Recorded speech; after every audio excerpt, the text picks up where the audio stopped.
Shabbat Shalom, everybody, and welcome to the Hebrew Woman Show. I am your host, Renaissance Woman, aka Ren Judah. And as you know, I am a Hebrew woman. You know, I wanted to just have a conversation today and give you all a few updates on where I am because for me, the whole point of doing this was to share and chronicle me on this leadership journey with you all and to hear from you all and what you're experiencing. And, I've had some great conversations with people about what they're experiencing, going through, and realizing and recognizing that they are a leader and the level of responsibility that comes with that a lot of times can be really heavy. And so I always want to have these checkpoints, post checks, so just so we can have the conversation about where you are, how you're feeling, what you're doing. And today I'm just going to copy the link in the chat just in case somebody pops in and wants to join. If you're a little late to the stream or you discover you want to come up and share some of your experiences, I want you to be able to do that. I want to just do a recap because I have had the last 2 weeks for me have been insane.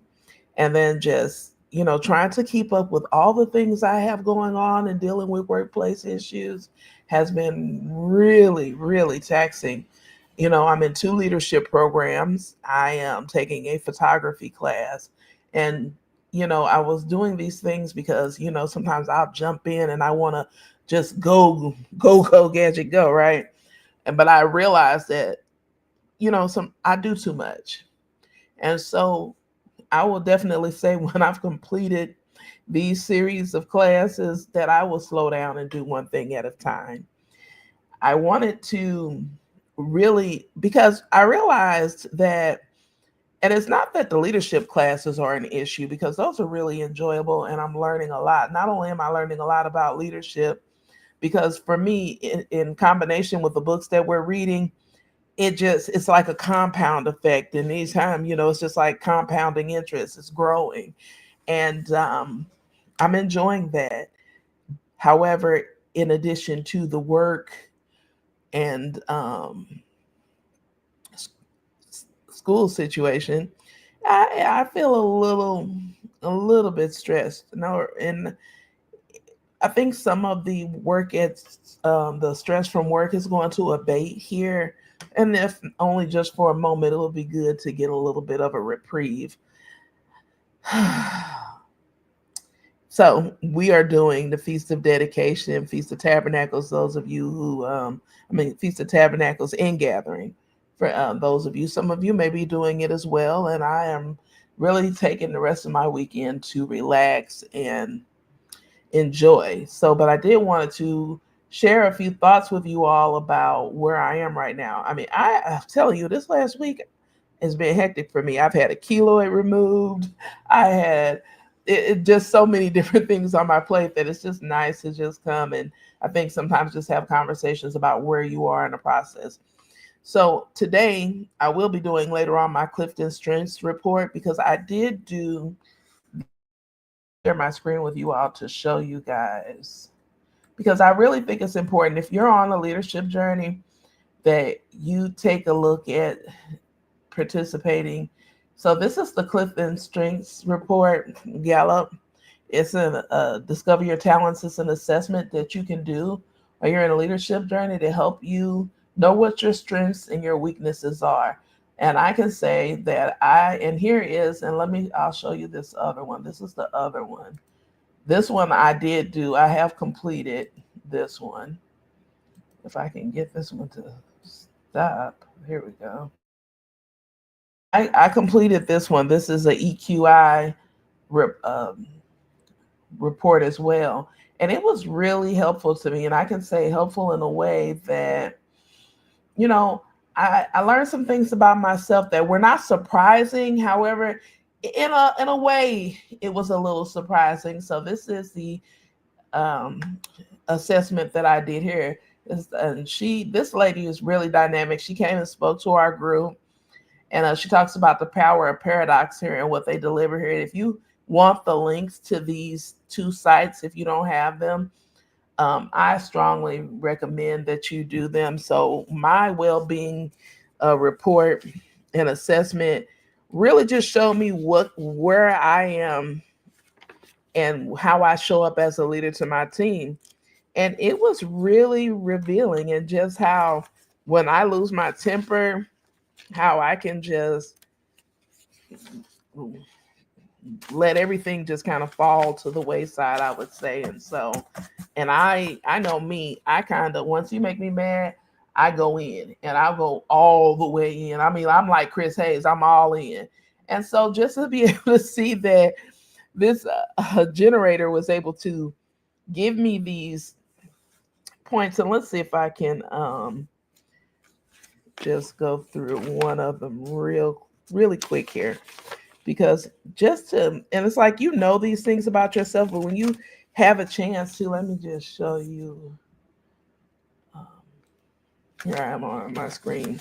This page, this document here, these reports, they just go through um, how you handle conflict management, and give you some, like, manage yourself first and just listen to yourself with purpose, and just your emotional awareness. And so when I was able to look at these things, look at this report, and just see where I stacked up, it was really revealing. I'm telling you guys, do these assessments. And if you even have to pay for it yourself, or because some of them are free, but if you want a more extensive report, you might pay. I know one of the other ones I did, you might have to pay like $20 or something like that. And if there's one that's like 59, it's money well spent, because you really get a perspective on yourself that you really may not have known.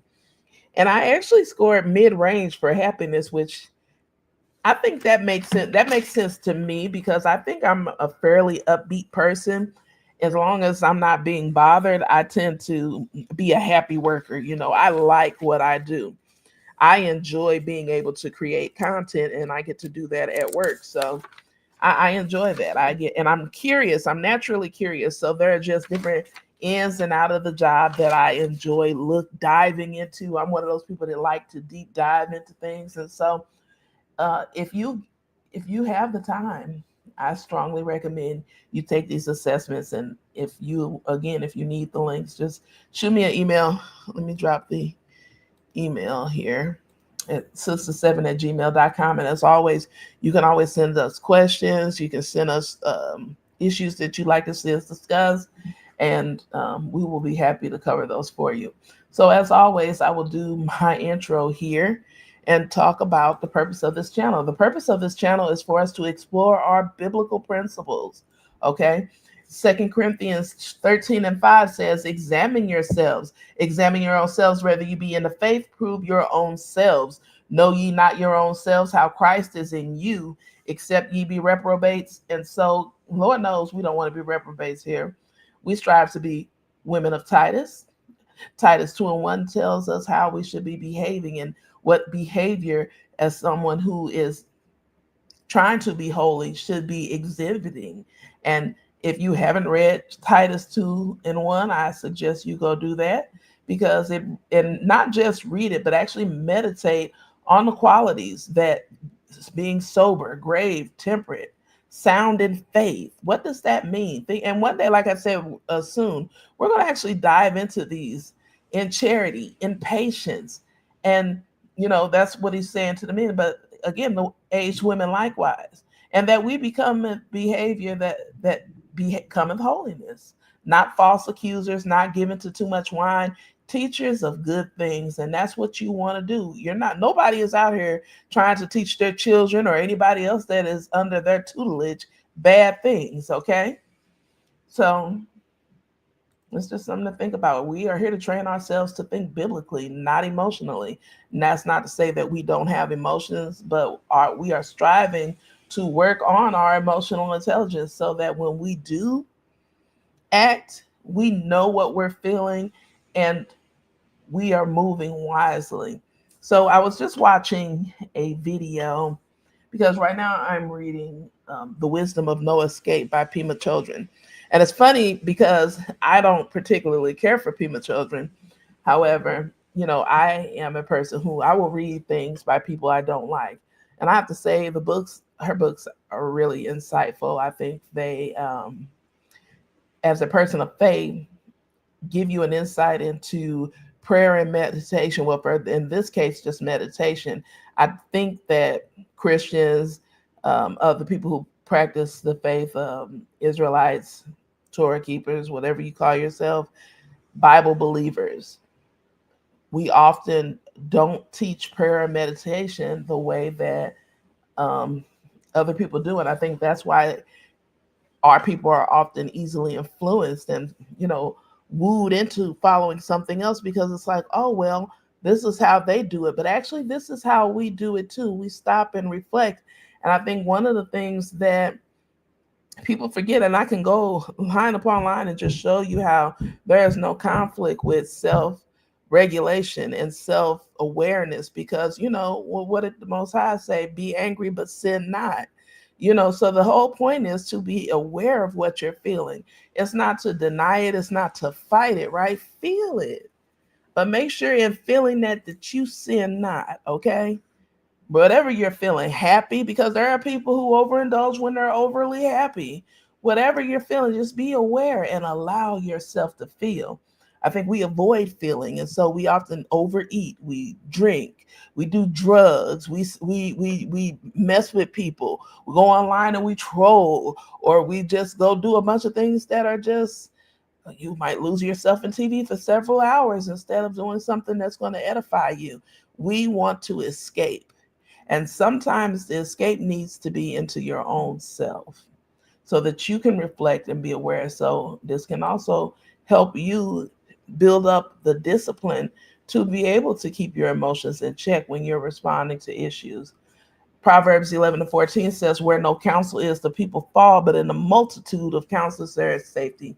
We are here to be part of your multitude. We want to be a place where you can come and receive wisdom and instruction. And as always, you are always welcome to email us with your questions, and we do our best to encourage you and invite you up, or if you want a private one-on-one session, or whatever you need, we're here to support you, sisters, in this walk. Proverbs 19:20 says, hear counsel and receive instruction, that thy may be wise in thy latter end. Ain't no fool like an old fool.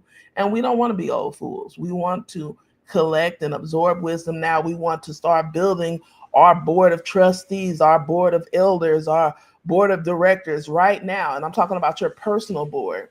So that when you have somebody for these different aspects of your life, whether it's business, whether it's personal advice, whether it's children advice on how to raise your children, you're getting them from viable sources that are a benefit to you. And hopefully this advice comes from women that you know and respect and that are in your life.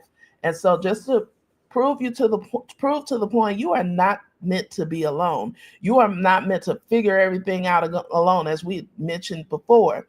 Imagine if Abraham was not able to take wise counsel from his father-in-law, and he had direct contact with the Most High. Most High spoke to Moses face to face, and he still was able to receive wise counsel from his father-in-law. Okay. Proverbs 28:26 says that he that trusteth in his own heart is a fool, but he so walketh wisely shall be delivered. You can't just think you know everything. You need to get you a counsel. And we're not just saying you need to just listen to us necessarily, but you do need to build you a circle of wise counsel. 1 John 4:1 says, beloved, believe not every spirit, but try the spirits, whether they be of God, because many false prophets are gone out into the world.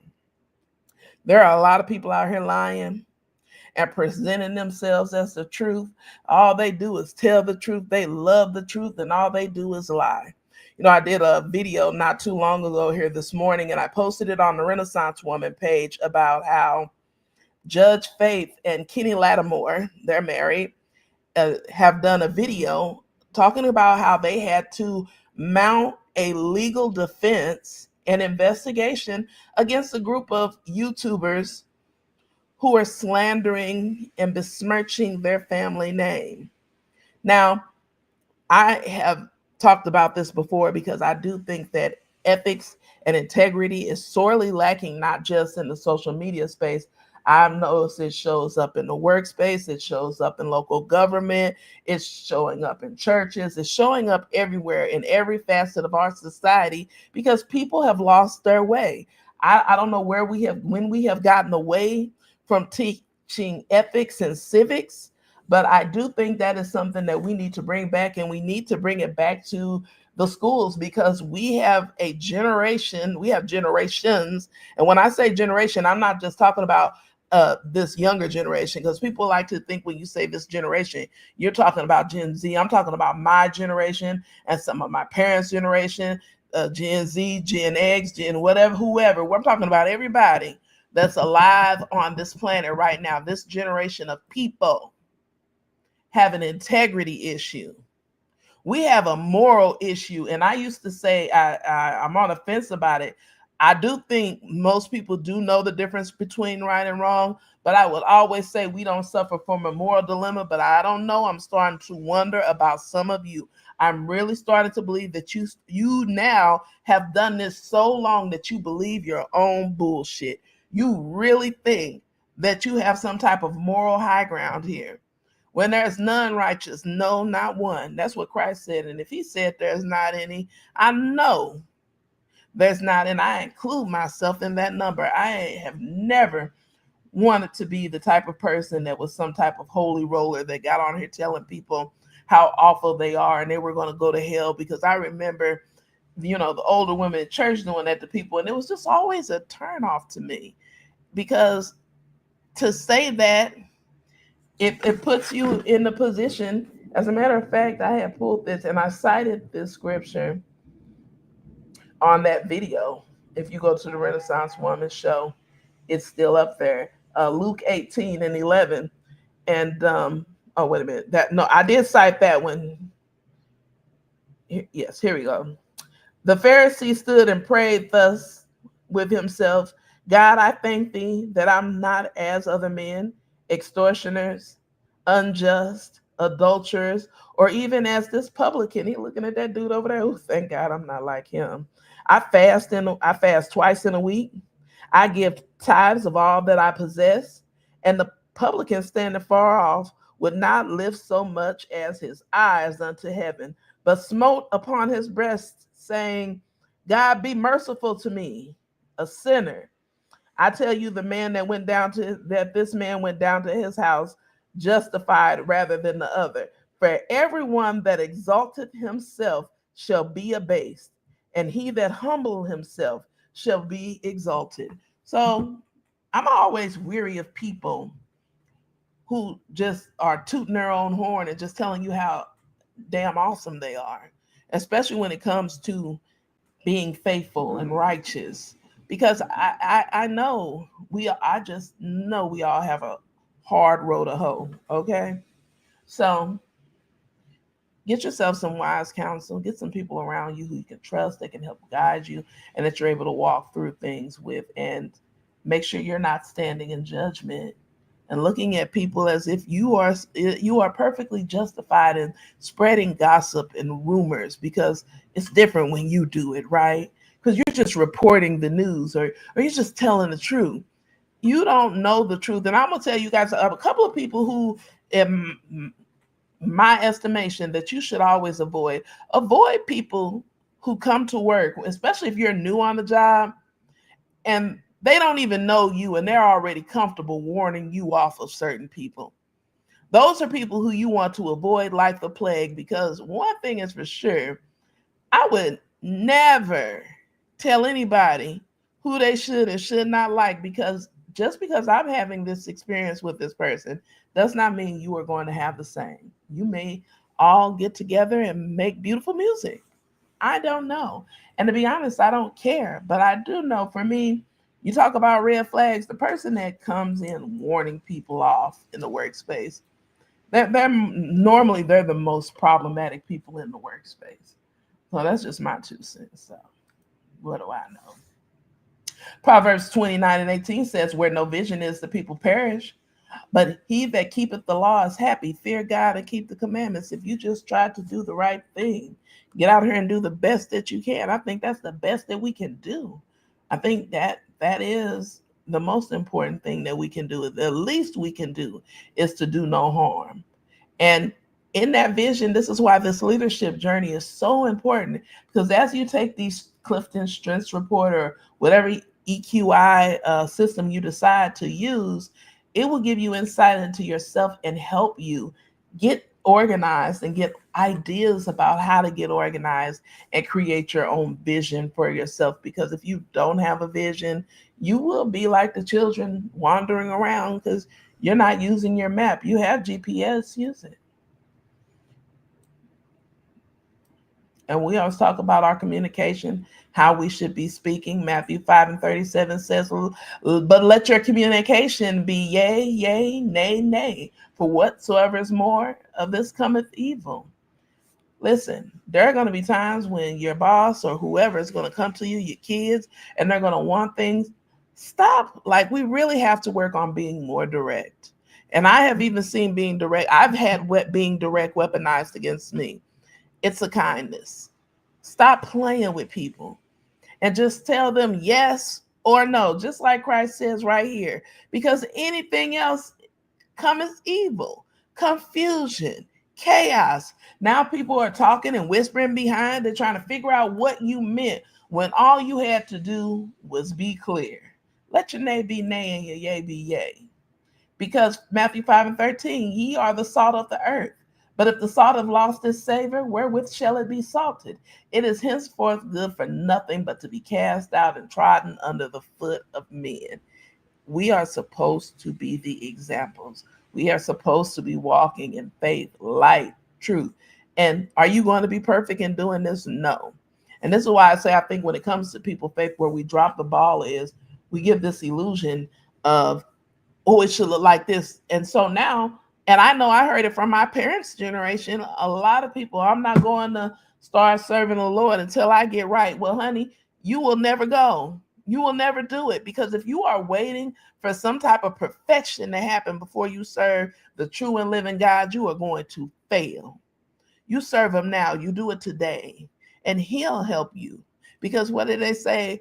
With God, all things are possible. Okay. So let's get to our leadership workshop here and talk a little bit about where we are, because next week we're going to go right back in and we're going to pick up on where we are in the laws. But just a reminder, as you are working, you should be still thinking about the laws that we have covered. You should be thinking about the law of the lid. How is that showing up in your life?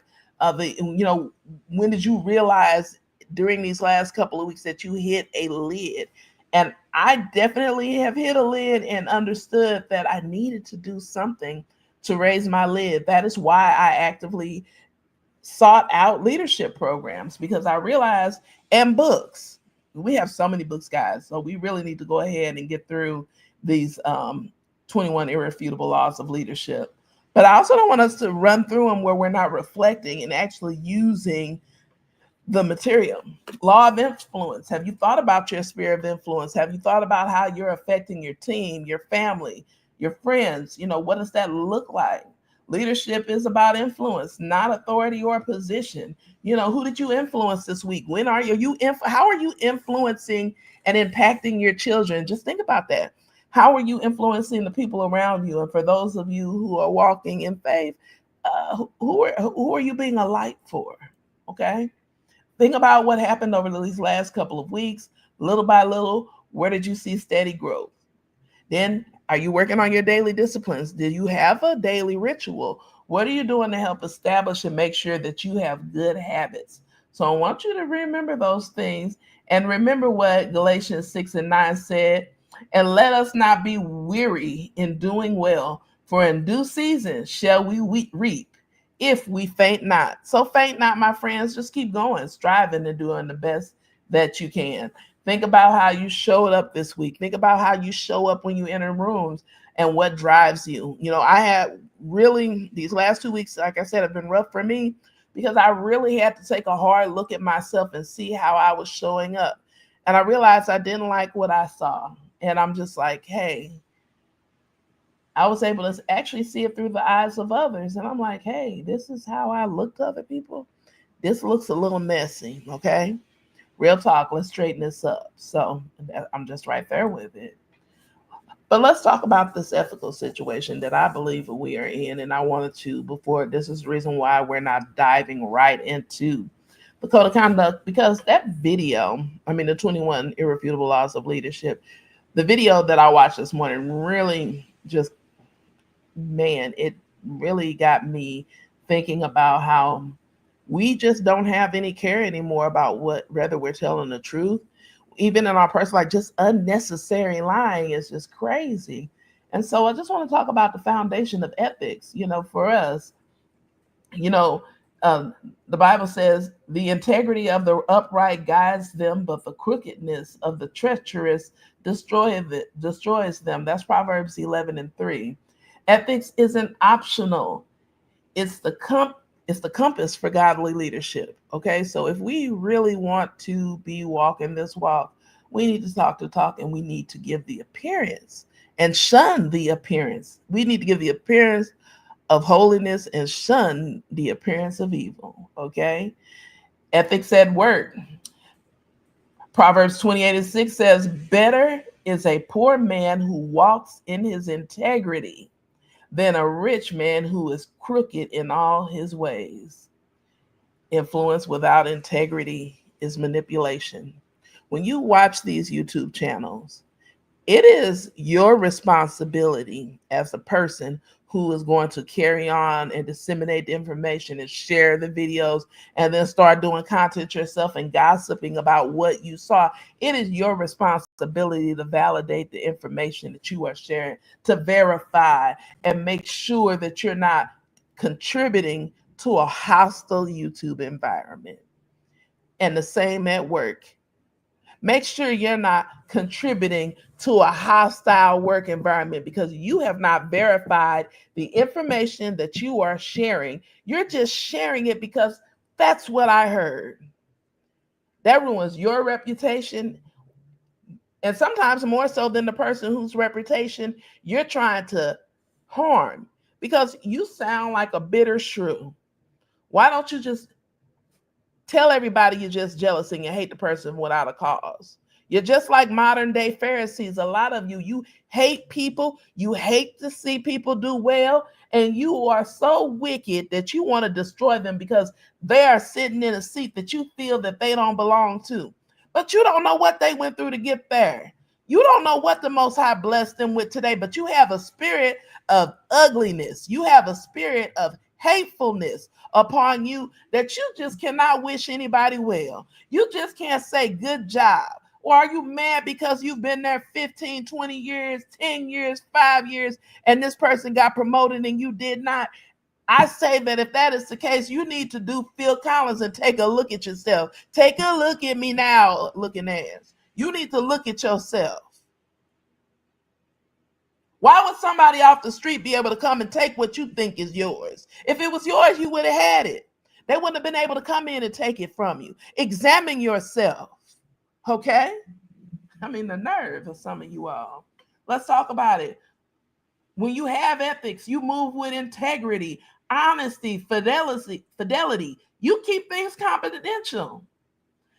And you know why? Because it builds relationships. Says that you can be trusted with power and that you're not going to abuse it. But what do we see? We see so many people in leadership positions abusing power, abusing people. You're just corrupt, immoral. And a lot of times it's basically because you are inept and you allowing your insecurities, instead of just getting better and doing better, you weaponize the little power that you've been given to try to harm other people or keep them down. When you are righteous and you move with ethics, opportunity expands for you and your team. It expands for you and your family, the people you are trying to help. You should be trying to help. I mean, who out here has family that they're not trying to inspire and lead? When we move with integrity and ethics in the workplace, it inspires the team to excel. It inspires your family to grow and excel. Ethics at home. Proverbs 20:7. The righteous who walks in his integrity, blessed are his children after him. So when we walk with integrity, when we fear God and we keep the commandments, the Bible tells us that our children will be blessed. If you want to get, the people are always talking about legacy and generational wealth. Let's build some moral wealth, some moral and integrity. Let's get some of that generational wealth going. Your family has a good name. You have a good name. And yes, this is a call to examine and restore. And we go right back to 2 Corinthians 13:5. Examine yourselves, whether ye be of the faith. Prove your own selves. Know you not your own selves, how Jesus Christ is in you, except you be reprobate. You have to examine yourself, because guess what? Ethics is not preferred, it's commanded. And this will put you in a position where you are in a mindset of repentance and spiritual accountability. And what does this accountability look like? What guidelines am I adhering to? What are some of the things, the basic things that I need to know?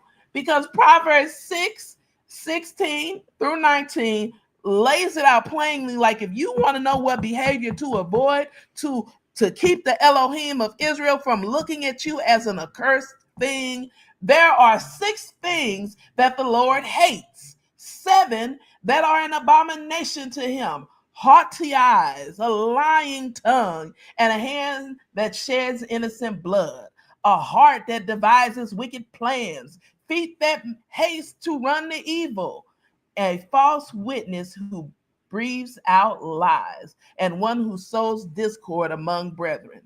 We all know people like this. You know people who are constantly causing drama between people, keeping up nonsense. I mean, right on YouTube. YouTube beef is a real and popular thing, and some people grow their channels off of beef alone. So they sit up and they conspire. Think Clubhouse. Season 1, season 2. Season 1, season 2 indicates a level of planning for foolishness and discord. Planning, I watched a group of YouTubers plan to destroy my channel and somebody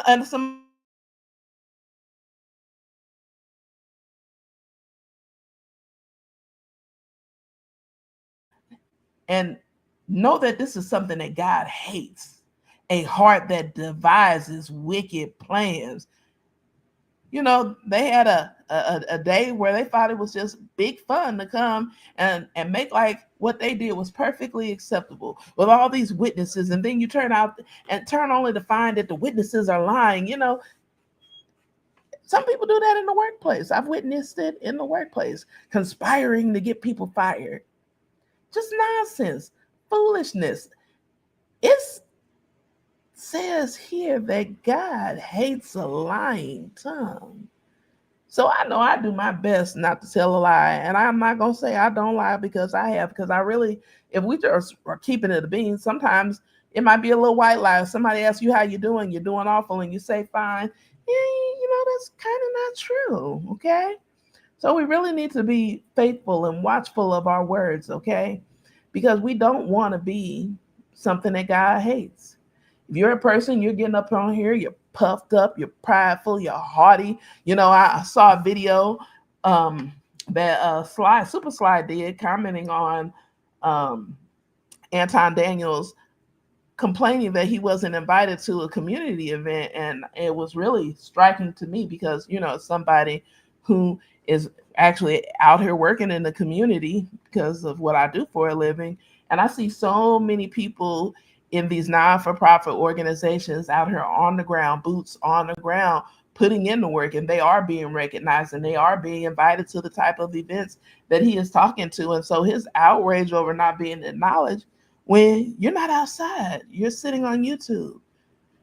But that is something that you can change. Like, you got to go outside. That is a haughty Those are haughty eyes because you feel like you are entitled to something that you just didn't earn. You haven't earned a reputation in the community. And that's sorry, but not sorry. Do better, you know? So, in closing, here, I'm just going to tell you all, as always, remember, we're going to check your status in geography. Status in geography doesn't define just where you are, but charts a clear trajectory towards where you want to be. And we want to be right seekers, right doers. We want to fear God and keep his commandments. And so I want you guys to focus on these things as we get ready to go back into our 21 irrefutable laws of leadership. I ask that you take the time to reflect on the things that we have covered thus far and prepare to pick up where we were because we're going to hit the ground running. We're going to go ahead and wrap this up. We finished the law of navigation and we're going to head into the law of addition. And as a matter of fact, I think we should just try to go on and do the law of addition and the law of solid ground. So we'll do two laws and go ahead and keep going because I can tell you now the next book that I want you all to get. Let me pick it up here. Now, listen, I can tell you that I am a person who we're not even going to get to this yet. It's going to be a minute before we dive here, but I realized dealing with my situation that I have to be more strategic, that I have to be more thoughtful. And when I situation, I mean just dealing with people, dealing with social media. And I do think that going back, because for me, my first attempt at reading the 48 Laws of Power was an immediate turnoff. But I've come to understand now that I'm in a leadership position, you need to read it.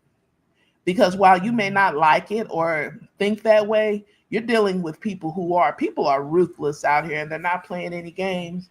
And I'm just going to tell you right now, it means this. It means war. Get you a copy of Robert Greene's War. We are going to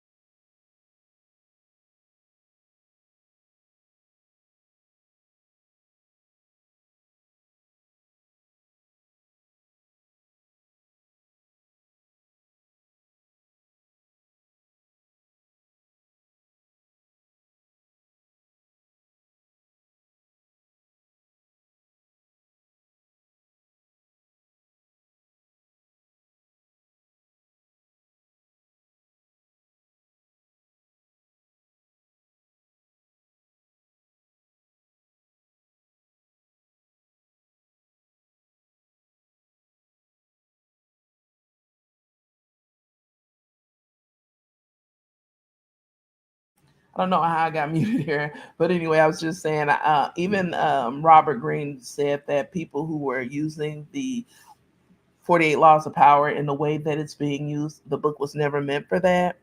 And so that's something I want you to think about, but I also want us to be ready and aware. So we are going to go through these books. They're dense. Um, it'll take um hold on one second. It'll take a while because I know we're taking a while to go through the 21 irrefutable laws of leadership because I really wanted us to absorb that, but we can do more than one thing at a time. I think you guys can handle more than one thing at a time, but I also don't want it to just be dark. So I'm also asking you to get The Wisdom of No Escape. Now, that is a very small book. It's a thin read. And the reason why you're only going to do that one, you're going to do that one chapter at a time. I will do my best to see if we can make this happen on Sabbath evenings. It won't happen this Sabbath evening because, again, we're doing the feast and I'm going to wrap up here. But starting next week, we will start talking about and going through the process of prayer and meditation and what these practices need to look like for you to get the most you can from them and giving you some resources and tools that I like and use to help me elevate and raise myself up to a higher level than I currently am. I'm always striving for growth. And I think we all should. We need a growth mindset to make it in today's society. Thanks for watching, and I hope you guys have a beautiful day. Shabbat Shalom.